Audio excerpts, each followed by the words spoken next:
আমন্ত্রণ জানাচ্ছি সংবাদ প্রকাশের সাপ্তাহিক আয়োজন টপ 7-এ। সঙ্গে আছে আমি পাপিয়া মামুন। শুরুতেই জানিয়ে দিচ্ছি আজকের প্রধান শিরোনামগুলো। কেমন হলো এবারের বাজেট, কি বলছেন সাধারণ মানুষ? তীব্র দাবদাহে অতিষ্ঠ হয়ে উঠেছে জনজীবন, শিশু ও বয়স্কদের সীমাহীন দুর্ভোগ।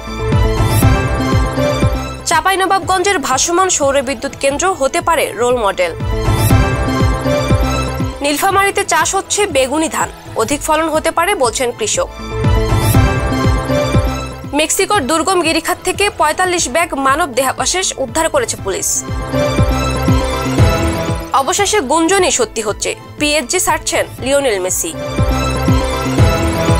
অভিনেতা শরীফুল রাজ ও ৩ অভিনেত্রীর ভিডিও ফাঁস নিয়ে সোশ্যাল মিডিয়ায় আলোচনা সমালোচনা।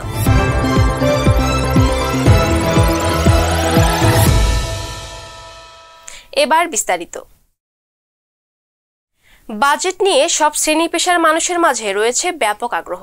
সকলের চাওয়া থাকে বাজেট যেন জনবান্ধব হয়, সবকিছুর দাম যেন হাতের নাগালে থাকে। ১ জুন ২০২৩-২৪ সালের বাজেট অনুষ্ঠিত হয়ে গেল। কেমন হলো এবারের বাজেট, তাই জানতে সাধারণ মানুষের সাথে কথা বলেছেন রিপোর্টার খাদিজা নিপা। ছবি তুলেছেন রিয়াদুর রহমান পিঞ্জু।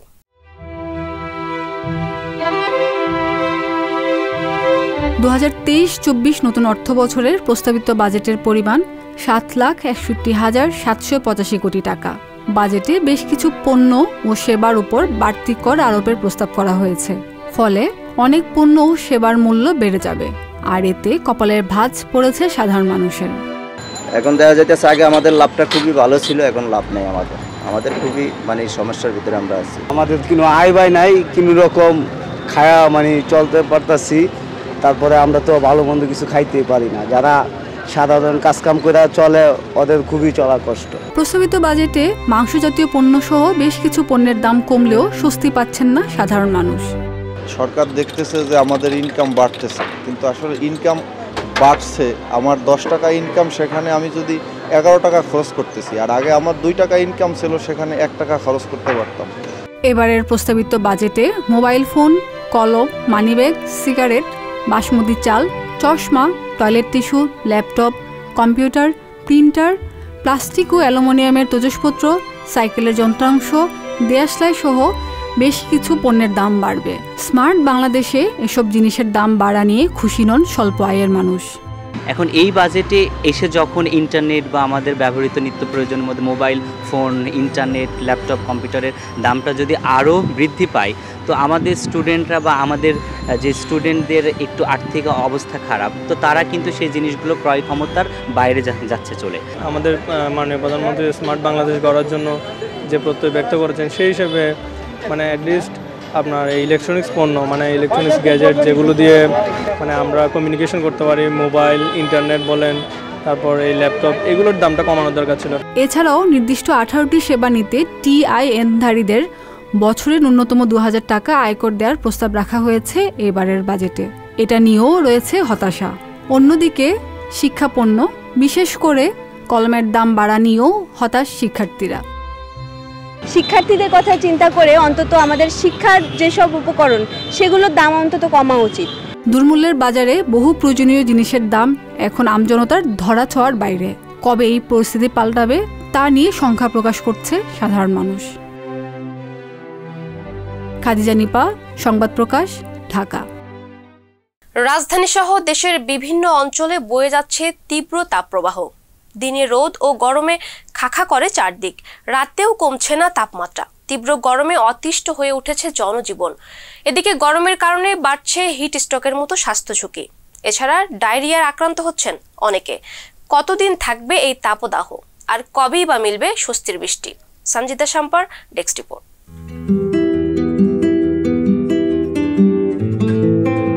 জ্যৈষ্ঠের তাপদাহে পুড়ছে দেশ, স্বস্তিতে নেই মানুষ। মন প্রাণ চাইছে আকাশ ভেঙে বৃষ্টি নামুক। নাবিশ্বাস ওঠায় এ দশায় বৃষ্টি নামবে কিনা সে তথ্য জানিয়েছে আবহাওয়া অধিদপ্তর।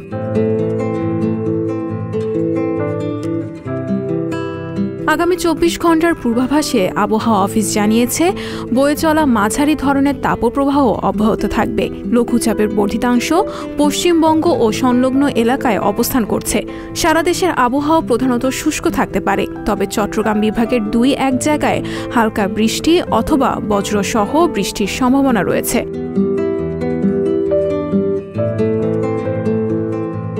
তাপমাত্রার বিষয়ে পূর্বাভাসে জানানো হয়, সারা দেশে দিন ও রাতের তাপমাত্রা সামান্য বাড়তে পারে। এই সময়ের মধ্যে ঢাকায় বাতাসের গতি ও দিক দক্ষিণ ও দক্ষিণ পূর্ব দিক থেকে ঘন্টায় 8 থেকে 12 কিলোমিটার, দক্ষিণ পশ্চিম মৌসুমী বায়ুর টেকনাফ উপকূল পর্যন্ত অগ্রসর হতে পারে। সঞ্চিতা শম্পা, সংবাদ প্রকাশ। চাঁপাইনবাবগঞ্জে প্রথম ভাসমান সৌরবিদ্যুৎ কেন্দ্রে উৎপাদন শুরু হয়েছে। মৎস্য খামারের একটি জলাশয় থেকে দিনে 800 কিলোওয়াট হারে বিদ্যুৎ পাওয়ার কথা জানিয়েছেন উদ্যোক্তারা। দেশের লোডশেডিং ও জ্বালানি সংকটের এই সময়ে এমন পরিবেশ বান্ধব অর্জনে উচ্ছ্বসিত বিদ্যুৎ প্রতিমন্ত্রী নজরুল হামিদও। আর প্রকল্প সফল হলে খরচের প্রায় 70% সাশ্রয়ের কথা বলছে বাস্তবায়নকারী কোম্পানি। সঞ্জিতা সম্পার আরেকটি প্রতিবেদন।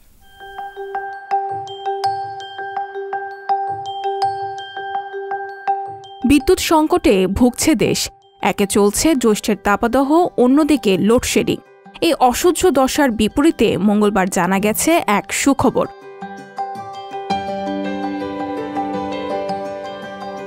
দেশে প্রথমবারের মতো ভাসমান সৌর বিদ্যুৎ কেন্দ্র চালু হয়েছে।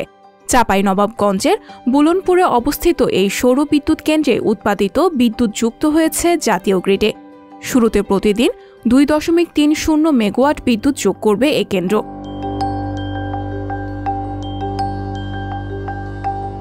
মঙ্গলবার নিজের ভেরিফাইড ফেসবুক অ্যাকাউন্ট থেকে দেওয়া এক পোস্টে এ তথ্য নিশ্চিত করেছেন বিদ্যুৎ, জ্বালানি ও খনিজ সম্পদ প্রতিমন্ত্রী নসরুল হামিদ।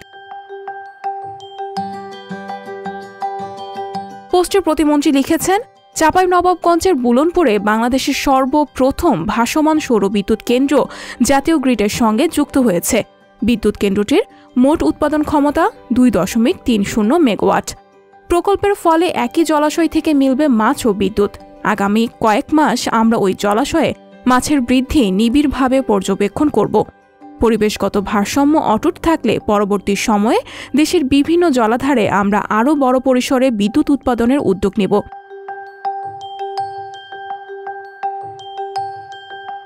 বাংলাদেশ তো নদী আর জলের দেশ। সরকারের এমন উদ্যোগ বিস্তৃত হলে মিলবে পরিবেশ বান্ধব বিদ্যুৎ। যে গ্রিন এনার্জি নিয়ে দুনিয়া জুড়ে চলছে নানা প্রচেষ্টা, আর বিদ্যুতের সঙ্গে জলাশয়ের যোগে বাড়বে পুষ্টিদায়ক মাছের উৎপাদন। মাছে ভাতে বাঙালি প্রবাদ আবার যেন ফিরে আসে দক্ষিণে বাংলায়। সঞ্চিতা শম্পা, সংবাদ প্রকাশ।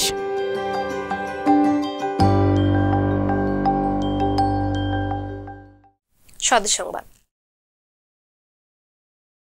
এ যেন প্রকৃতির ক্যানভাস। দিগন্তজোড়া সবুজ ধান ক্ষেত, মাঝখানে সোনালী আভা ছড়ানো বেগুনি রঙের ধান। সবুজের গালিচায় মিশে আছে বেগুনি রঙের সমাহার।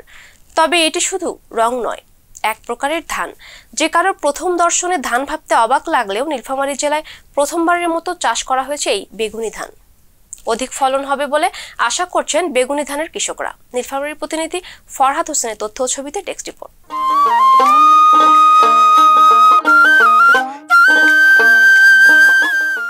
ধান ক্ষেত মানেই দিগন্তজোড়া সবুজের সমারোহ। তবে এবার সে চিরাচরিত নিয়মকে পেছনে ঠেলেই সবুজ ক্ষেত ভরে উঠেছে বেগুনি রঙের পাতায়।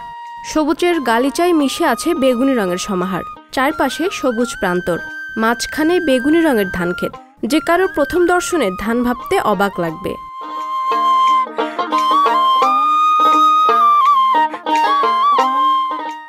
নীলফামারী জেলায় প্রথমবারের মতো বেগুনি ধান চাষ করেছেন সৈয়দপুর পৌরসভার নিয়ামতপুর দেওয়ানিপাড়া গ্রামের কৃষক মোহাম্মদ শফিকুল ইসলাম বাবু। বড় ধানে বেগুনি ধানের চাষ করছি। এই বেগুনি ধানের চাষ করে এলাকায় ব্যাপক সাড়া পড়েছে। সবাই আসে আমার এখানে দেখতেছে। আমি এই বেগুনি ধানটা নেত্রকোনা থেকে নিয়ে আসছি, আমার এক বন্ধুর বাড়ি থেকে। সেখানে 2টা শীষ নিয়ে আসছি। সেই শীষ থেকে গত বছর 220টা ধান চারা থেকে আমার প্রায় 2 কেজি ধান হয়েছে। এই 2 কেজি ধান থেকে আমি সেই বীজটা থেকে আমি এখানে লাগাইছি। এবং এই ধানে একটা রোগ আছে, সেটা হলো বাকনি রোগ। সেই রোগের ট্রিটমেন্ট এখানে করছি। দেখি কিভাবে এই রোগটা দমন করা যায়। আমি মনে করি এই ধানে, এই বেগুনি ধানে রোগ নাই বললেই চলে, কিন্তু একটু পোকামাকড় হালকা আছে, নাই ওটাও ধরা বেতন নয়, ঠিক আছে। সার বেশি যদি দেয় তাহলে রোগবালাই আসবে, সার না দিলে ফলন ভালো হবে। এবং এটা বিয়ার 28-এর চেয়ে আগাম ফলন এবং দাম বিয়ার 28-এর ফলন বেশি। অনেকেই এই ব্যতিক্রমী ধানের সঙ্গে পরিচিত নন। ইতোমধ্যে এই বেগুনি ধান চাষ ব্যাপক সাড়া ফেলেছে স্থানীয়দের মাঝে। প্রতিদিনই বেগুনি ধান দেখার জন্য শফিকুলের ধান খেতে ভিড় করছেন এলাকাবাসী। ফলন খুবই ভালো, এই জন্য আমরা আসছি এটা দেখার জন্য। এখন বর্তমানে আমরা দেখতেছি যে যা অবস্থা, তাতে ধানের ফলন ভালো দেখা যাচ্ছে। যদি ভালো হয় তাহলে এটা আমরা আগামীতে আবাদ করব এবং এই ধানের চাউলের নাকি ডায়াবেটিক রোগের উপসর্গ নষ্ট করে। বেগুনি রঙের ধান আবাদ করছে নীলফামারী জেলার মধ্যে প্রথম। আমরা এই ধান দেখার জন্য আসছি। এই ধানের রোগ প্রতিরোধী ক্ষমতাটা ভালো, পোকামাকড় আক্রমণ করে না। মানুষ দেখতেছে যে নিয়মিত দনিপাড়ার মধ্যে এই বেগুনি কালার ধান কোথা থেকে আসলো, মানে এই জন্য দেখার খুব একটা আগ্রহ। মানে অন্য জাতের ধান, আমরা তো অন্য জাতের ধান লাগাই, তা আগামীতে এই ধানের চাষ আমরাও করব। দূর দূরান্ত থেকে অনেক লোক দেখার জন্য আসতেছে। আমাদের অনেক ভালো লাগতেছে যে আমাদের এলাকায় এরকম একটা উন্নত মানের জাতের ধান আবাদ হচ্ছে। এ বিষয়ে উপজেলা কৃষি কর্মকর্তা ধীমান ভূষণ বলেন, বেগুনি রঙের এই ধান বিদেশি নয়, এটি আমাদের দেশি জাতের ধান। আগে অন্য জেলায় চাষ হয়েছে, প্রথমবারের মতো সৈয়দপুরে চাষ হচ্ছে। ধান কাটার পর এই ধানের পুষ্টিগুণ জানতে আরও পরীক্ষা নিরীক্ষা করা হবে। কৃষকের মধ্যে এই ধান চাষে ব্যাপক আগ্রহ সৃষ্টি হয়েছে। যদি আশানুরূপ ফলাফল আসে তাহলে পর্যায়ক্রমে এই ধান উপজেলার বিভিন্ন গ্রামে সম্প্রসারণের উদ্যোগ নেওয়া হবে। পাপিয়া মামুন, সংবাদ প্রকাশ। আন্তর্জাতিক। মেক্সিকোর পশ্চিমাঞ্চলীয় শহর গুয়াদালাজারার বাইরের একটি দুর্গম গিরিখাত থেকে ৪৫ ব্যাগ মানব দেহাবশেষ উদ্ধার করেছে দেশটির পুলিশ। তবে সেখানে ঠিক কতজনের মৃতদেহের অংশ আছে তা এখনও জানা যায়নি। শুক্রবার ২ জুন এক প্রতিবেদনে এই তথ্য জানিয়েছেন ব্রিটিশ সংবাদ মাধ্যম বিবিসি। শুভ আনোয়ারের একটি প্রতিবেদন।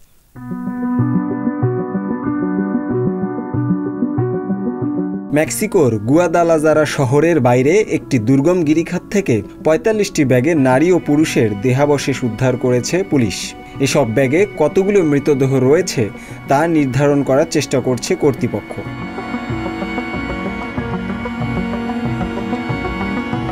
গত সপ্তাহে নিখোঁজ হওয়া ৭ জন তরুণ কল সেন্টার কর্মীকে খুঁজছিলেন কর্মকর্তারা। এ সময় তারা এসব মৃতদেহ খুঁজে পান। মৃতদেহগুলো কিভাবে এই গিরিখাতে পড়েছিল তা এখনও জানা যায়নি।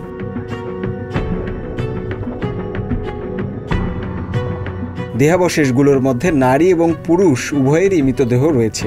এছাড়া সেখানে মৃতদেহের সঠিক সংখ্যা কত সেটিও জানা যায়নি। ওই এলাকাটি দুর্গম হওয়ায় এবং আলো কম থাকার কারণে অনুসন্ধান কর্মকাণ্ড আরও কয়েকদিন অব্যাহত থাকবে।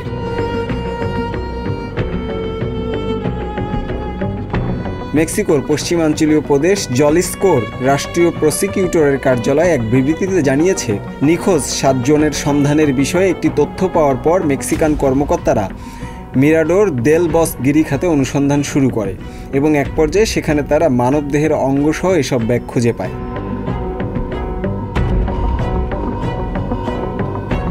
অগ্নি নির্বাপক দল ও সিভিল ডিফেন্স পুলিশ এবং হেলিকপ্টার ক্রুদের একটি দল ঘটনাস্থলে দেহাবশেষ উদ্ধারের জন্য কাজ করছে।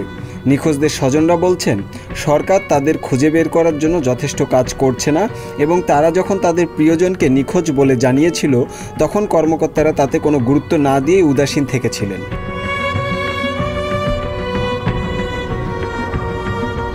জাতিসংঘ এটিকে বিশাল মানবিক ট্র্যাজেডি বলে অভিহিত করেছে। মেক্সিকোতে গুমের মতো অপরাধ সাধারণ বিষয়। উত্তর আমেরিকার এই দেশটির সরকারি পরিসংখ্যান অনুযায়ী ১ লাখেরও বেশি মানুষ নিখোঁজ রয়েছেন। নিখোঁজ এসব মানুষের অনেকেই অপরাধী গোষ্ঠীগুলোর সংঘবদ্ধ অপরাধের শিকার, যদিও অপরাধীদের খুব কমই শাস্তি দেওয়া হয়। আন্তর্জাতিক ডেস্ক, সংবাদ প্রকাশ। খেলার খবর। অবশেষে গুঞ্জনই সত্যি হচ্ছে, পিএসজি ছাড়ছেন লিওনেল মেসি। ফরাসি চ্যাম্পিয়নদের সঙ্গে চুক্তি নবায়ন করছেন না আর্জেন্টাইন ফরওয়ার্ড। চলতি মৌসুম শেষে পিএসজি প্রজেক্ট থেকে বেরিয়ে যাচ্ছেন তিনি। বিস্তারিত ফারজানা বাবির ডেস্ক রিপোর্টে।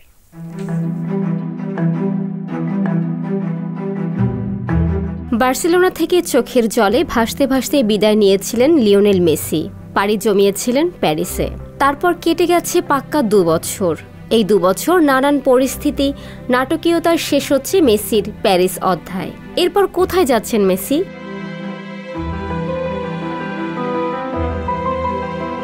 আর্জেন্টাইন তারকার আক্ষেপের নাম ছিল বিশ্বকাপের সোনালি ট্রফি। পিএসজিতে যাওয়ার পর ভাগ্যদেবীও তাকিয়েছেন মুখ তুলে। অধরা ট্রফির দেখা পেয়েছেন মেসি। বিশ্বকাপ জয়ের পর থেকেই আর্জেন্টাইনের ক্লাব ছাড়া ও নতুন ক্লাব নিয়ে চলছে নানা গুঞ্জন। পিএসজি সমর্থকদের দুয়ো শুনেছেন, ক্লাবের অসম্মতিতে পাড়ি জমিয়েছেন সৌদি আরবে। সব মিলিয়ে দলের সাথে মেসির সুরটা কেটে গেছে, তাই আর দুই পক্ষই চুক্তির মেয়াদ বাড়ানোর পথে হাঁটেনি।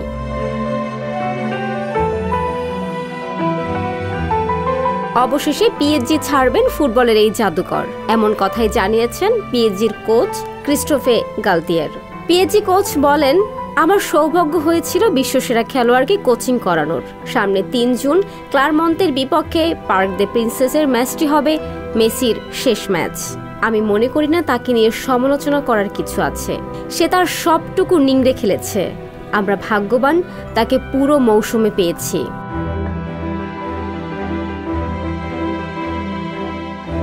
ছত্রিশ বছর পর আর্জেন্টিনাকে বিশ্বকাপ এনে দেওয়ার পর পিএসজিকে লিগ 1-এর শিরোপা জেতাতে ভূমিকা রাখেন এই আর্জেন্টাইন। এই মৌসুমে ক্লাবের হয়ে 21টি গোল এবং 20টি অ্যাসিস্টেই তার প্রমাণ।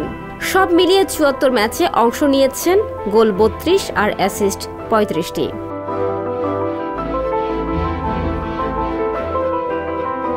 ট্রফি জিতেছেন 3টি। ক্লারমন্তের সঙ্গে শেষ ম্যাচের পর ফ্রি ট্রান্সফার হচ্ছেন মেসি। ইতিমধ্যে সৌদি প্রো লিগের ক্লাব আল হিলাল বিপুল অঙ্কের অর্থের প্রস্তাব দিয়েছেন। এছাড়া মেসির সাবেক ক্লাব বার্সাও আবার ফেরাতে চায়। ধারণা করা হচ্ছে তিনি ইন্টার মিয়ামিতে যাবেন, সেখান থেকে লোনে বার্সেলোনাতে খেলবেন। তবে কোন ক্লাবে যাচ্ছেন এই তারকা, সেটা দেখার জন্য অপেক্ষা করতে হবে আরও। ফারজানা ববি, সংবাদ প্রকাশ। সবশেষ বিনোদন। আবারও আলোচনায় ঢাকায় সিনেমার অভিনেতা শরীফুল রাজ। বিভিন্ন সময় বিভিন্ন নায়িকাদের সঙ্গে অভিনেতার সম্পর্কের গুঞ্জন থাকলেও কখনো তা প্রকাশ্যে আসেনি। তবে এবার অভিনেত্রী সুনেরা বিনতে কামাল, তানজিন তিশা ও নাজিফা তুষির সঙ্গে আপত্তিকর অবস্থার ছবি ও ভিডিও ক্লিপ প্রকাশ্যে এসেছে। বিস্তারিত মেজবা রহমানের প্রতিবেদনে। তুমি যেন কারে খুঁজতেছো সুনেরা? রাজ। কে যেন ভিডিও কল দিবে? রাজ, শরীফুল রাজ। সম্প্রতি ফেসবুকে মধ্যরাতে হঠাৎ করেই ফাঁস হয়েছে ঢাকায় সিনেমার আলোচিত অভিনেতা শরীফুল রাজের স্ক্যান্ডাল। সামাজিক যোগাযোগ মাধ্যমে ভাইরাল হয় অভিনেত্রী সুনেরা বিনতে কামাল, তানজিন তিশা ও নাজিফা তুষির সঙ্গে রাজের আপত্তিকর অবস্থার ছবি ও ভিডিও ক্লিপ।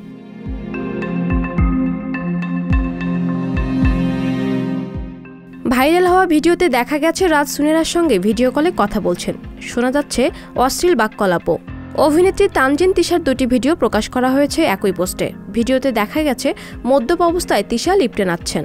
অভিনেত্রী নাজিফা তুষিকে নিয়ে পোস্ট করা ছবিতে দেখা যায় রাজ ও তুষি মুখোমুখি বসে আছেন।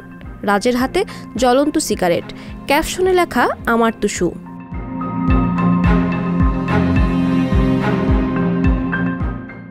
ভাইরাল হওয়া স্ক্যান্ডাল নিয়ে মুখ খুলেছেন সুনেরা বিনতে কামাল। সামাজিক যোগাযোগ মাধ্যমে ফাঁস হওয়া ছবি ও ভিডিও নিয়ে আত্মপক্ষ সমর্থন করে অভিনেত্রী জানান, আপনারা যে ভিডিওগুলো দেখেছেন সেগুলো 5 বছর আগের।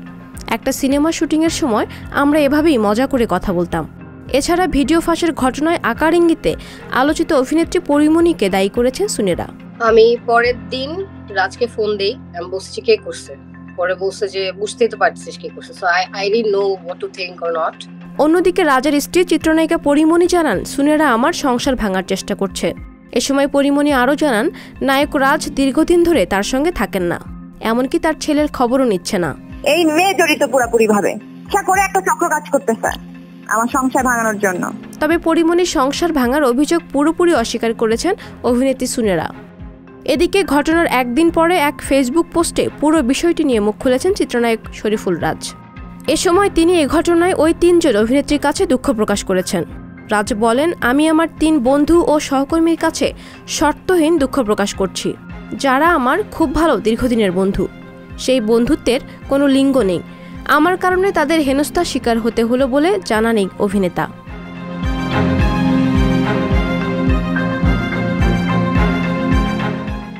অন্যদিকে ঘটনার 2 দিন পর এক ফেসবুক পোস্টে ভিডিও ফাঁসের ঘটনায় দেশে এসে আইনি ব্যবস্থা নেওয়ার হুঁশিয়ারি দিয়েছেন অভিনেত্রী তানজিন তিশা।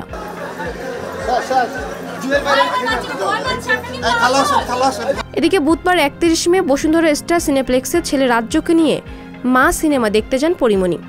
সেখানে সাংবাদিকরা ভেবেছিলেন সম্প্রতি সময় ঘটে যাওয়া রাজের ব্যাপারে কথা বলবেন তিনি, তবে হঠাৎ সাংবাদিকদের হট্টগোল তৈরি হওয়াতে বিষয়টি এড়িয়ে যান এই অভিনেত্রী। পাপিয়া মামুন, সংবাদ প্রকাশ। দর্শক, এই ছিল আজকের আয়োজন। দেখা হবে আগামী পর্বে। যে কোনো তথ্য জানতে চোখ রাখুন সংবাদ প্রকাশের ফেসবুক পেজ ও ইউটিউব চ্যানেলে। সবাইকে ধন্যবাদ।